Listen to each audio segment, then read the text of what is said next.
Greetings and welcome to another episode of I Beseech Thee. Hope y'all have been well. On this recap episode, we will be discussing how discipline builds habits, which leads to character, which leads to focus, building a structured foundation. Discipline is knowing it takes time to achieve a goal and make choices that lead to habits, which leads to character. Think of it like this. The actions you take are a path that is walked over and over again, laying a trail either by putting you in a rut or laying a solid foundation to build upon. The time it takes to change a habit that is instilled within us takes a commitment to patience, healing, and understanding. The rut is a habitual passage that was formed over time, encapsulating you in a pocket of death, aka a hole, where it takes time to climb out of. Each action, choice, decision will lead to the same results standing their ground, where the root action is amplified by the surrounding walls as the frequency emitted is more concentrated due to the echo dominating the space. Every day, we have a choice in every hour, minute, second, and breath we take on how we are going to respond or react to certain circumstances presented to us. Our default settings, depending on the annoyance triggered, is gauged, then expressed. Levels that hold you hostage to the frustration, stress, and strain. But if you choose to be in a positive swing, to a responding state, you're building upon yourself to raise your awareness, to raise you to new heights of being, seeing, and control. This widens the field of view rather than succumbing to the tunnel vision of reaction. As I stated before, if situations repeat in your life, there is an underlying lesson that needs to be learned to rid excess baggage / wait for growth to ensue. Discipline is also in knowing that some people you come across in this life will be committed to misunderstanding you.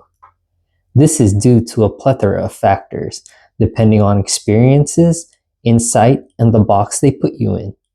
So, learn to keep it pushing, to do what's best for you, and know who you are, because people can only meet you only as deeply as they met themselves. The discipline to know love, acceptance, and validation should truly come from yourself.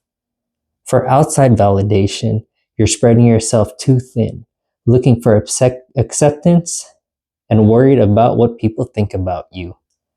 Many years ago, I heard this person say this: always looking for validation by others is like being a crackhead.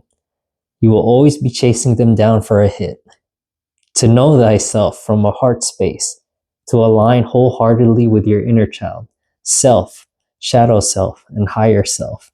To heal, to acknowledge your value, to do what you love as long as it doesn't hurt anybody, depending on certain situations, of course, in order to protect someone or protect your neck. We are multifaceted beings that should cultivate what we love and cherish, to pursue what sparks joy for us, as Marie Kondo would say. Treat yourself to a massage or a nice meal or a service you would like. Try the envelope technique in chapter 4 that was previously mentioned.